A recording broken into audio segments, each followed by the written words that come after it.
This interview is for information only and should not be considered as investment advice or a recommendation to buy shares in the company featured. Welcome to this Stock Box interview.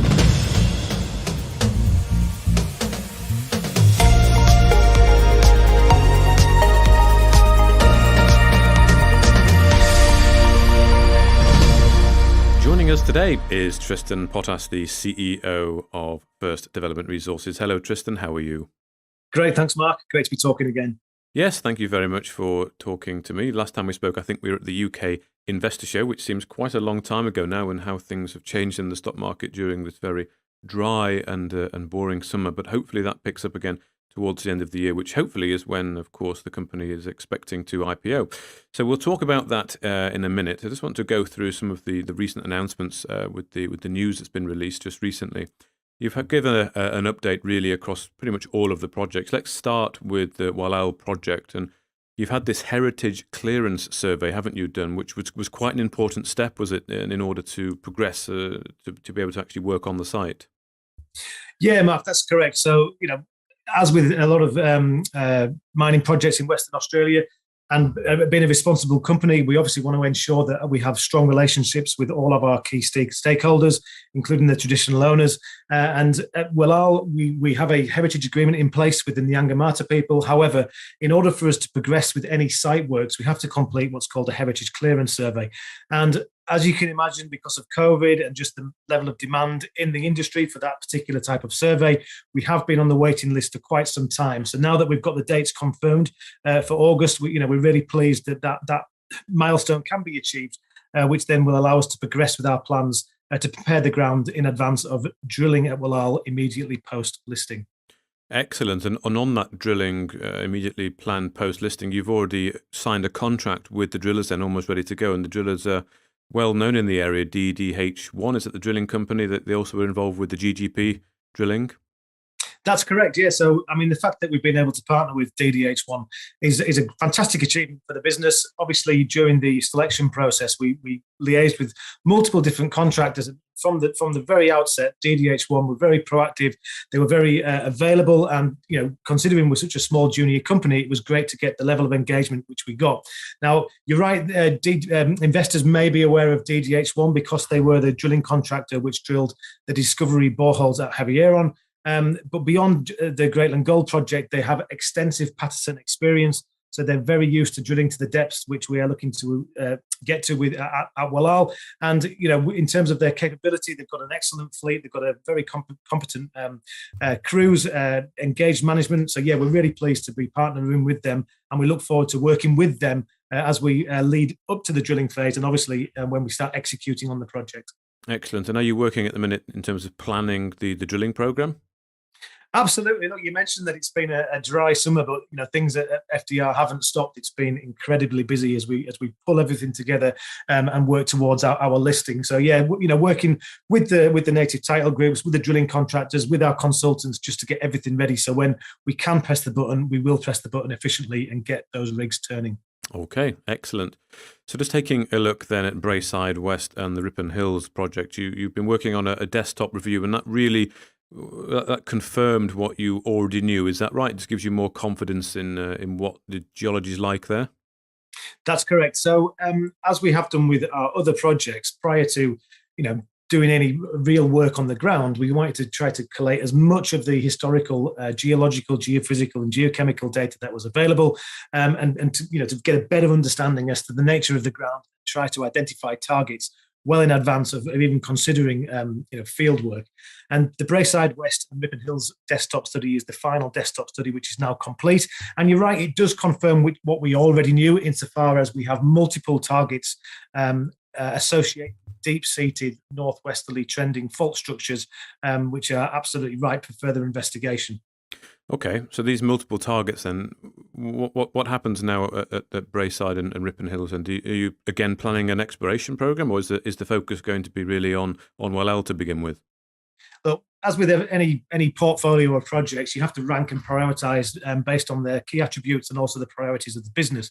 Now, clearly, FDR, we have fairly early stage development prospects But that doesn't mean we don't stop considering how we're going to take these things forward. In fact, work is already underway to firm up these targets and implement in-field activities to basically improve our understanding. And one of the real good things to come out of the desktop review is, again, the confirmation that these deep-seated fault structures appear to extend onto our neighbours Rumble resources ground. And for those of you who follow Rumble or indeed follow our updates, Rumble have identified this regional scale epithermal porphyry VMS mineralised system, which extends for some 60 kilometres in strike and 8 kilometres in width, within which Rumble have identified 40 priority gold and base metal targets. So look, if we can identify something similar to that, I think we're in pretty good shape, and it complements our other projects really nicely as well. Okay. Well, then let's look at the CELTA project, the Lithium Project. And you say you've identified pegmatite geology and suggesting that there might be a zone system. So, I mean, can you explain a bit more about that? Certainly. Look, it's still early days, but for those of you, again, who've perhaps listened to our updates regarding the CELTA project, although our primary focus was on uranium and rare earth element mineralization, the desktop study did suggest that the area could be home to pegmatite geology, and pegmatite geology in Australia and other parts of the world is often associated with lithium, or lithium is associated with pegmatites. Now, on our earlier reconnaissance trip earlier this year, we did identify what we believed was pegmatite. So that to basically confirm that, we assembled a team very quickly to get out to site and to get out there and basically see whether our assumptions was correct.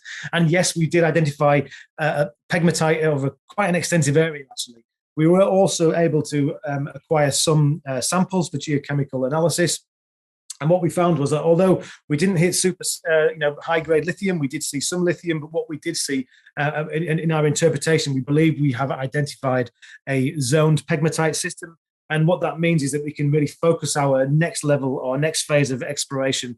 We can target it based on this zonation, which we believe we have, in the hope that we can make a potential for another discovery at CELTA, being the lithium.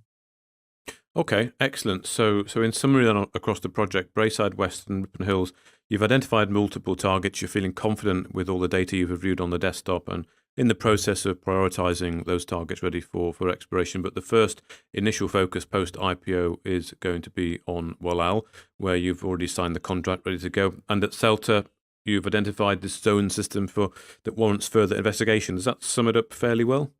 Yeah, pretty much. I mean, obviously, we're not just focusing on the lithium at CELTA, it's also the rare earths and the uranium. Mm-hmm. But basically, that summation, what it clearly demonstrates is that as a business, we are trying to position ourselves to a point that post-listing, we've got everything in place which will allow us to deploy capital into the ground to really to make a significant discovery, which is what we're all about. So yeah, it's about facilitating and getting prepared and being ready to go at short notice. Now, I also understand, Tristan, that you are actually planning a trip to Australia in the next few weeks, and you'll be out for quite a while.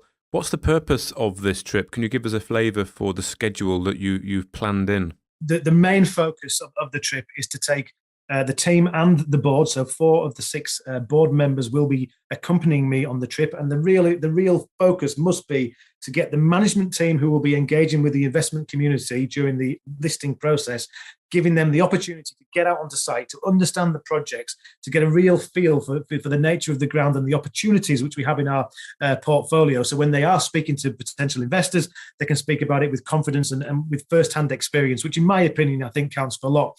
In addition to the board going out there, I'll be heading out a week or so before the larger party arrives, and I'll be spending time on Waloo, with the survey team as part of the Heritage Clearance Survey. And in addition to ticking off the key boxes in terms of what we need to get done on a corporate level, we'll also be engaging with all of the suppliers in Western Australia and the Northern Territory on a government level, but also to a supply level, whether that be the accountants, to the tenement managers, to the geological and geophysical consultants, basically just to keep the momentum, keep the process going, doing, working with all of the team to really focus everyone's attention to getting this project up to full speed in the most efficient time possible. But I can assure you, just to round that out, from the minute we land, the minute we leave, we do not stop. The schedule is exceptionally busy. We've got a lot of ground to cover, and we really look forward, Mark, to talking with you at various points and introducing the listeners to other members of the team to demonstrate FDR's strength in depth. Well, indeed, this does, of course, tie into what you mentioned in the RNS there about the board being finalised and getting the board out there to look at all the projects so that they're fully up to speed on exactly what's going on. And yes, we will hopefully be speaking, me and you, but also I believe there's a plan to actually meet the whole FDR board, isn't there? And we have we haven't planned it yet, but the plan is to get everyone on a call at the same time and meet the team effectively. Absolutely. Look, the thing about these types of projects, right, it is absolutely 100% a team effort. And the board that we've assembled at FDR, every individual brings really strong experience as an individual, but we're working really well as a collective as well. So, look, I think it's only right that investors or potential investors get to meet the people who they are investing in to deliver these projects. And it won't just be, one call with all the board on there. We will do that, and I think it'll be a really valuable experience. But also, when we're out in the field, we'll be introducing people and people will be talking at various stages, so people can get a sense of it, get another person's perspective of the nature of the projects. In fact, one other person I forgot to mention who will be accompanying us is Charlie Stevenson from our brokers SI Capital. Charlie is coming out and again in a capacity as our broker as a geologist to get a better understanding as to the nature of the ground. So when our broker is liaising with investors on our behalf, again, there's somebody there with first-hand experience of the projects. Excellent. Well, that's really good to hear Charlie's going. Charlie, we've spoken to him a few times on the Market Musings podcast from Stockbox, and he is very knowledgeable and he's able to articulate very well. He gets maybe a little bit too excited about rocks, but, you can't fault him for that. He's very articulate. So hopefully we can catch up with him as well and get his opinion on what he sees out there. But it certainly sounds like a worthwhile trip with lots going on, as you say, a packed schedule. Let's just finish by talking about the IPO process. You said before you're targeting later this year. So things still on track. You're ticking the boxes. These things, they can be quite tedious and always take longer than everyone hopes for. But have you got an update? I won't tie you to a date, but what are you saying? Just later this year, but generally, how is the process going? The process is going really well, Mark. I can't take anything but confidence from the broader team that we've assembled in terms of the key advisors and our own internal team. Things happen, things change. All we can do is control what we can control, and we are doing everything we can to ensure that all the necessary boxes are ticked. All the necessary filings are made, all the necessary documentation is completed, verified, approved and reviewed, and doing everything that we can. So look, there will be further announcements, but at this stage, all I can say is that we're working to the same timeline which we previously articulated. Excellent. Well, Tristan Potas, the CEO of First Development Resources, thank you very much for your time. And I guess we'll be speaking again in Australia. Yes, Mark, I hope so. I'm really looking forward to it.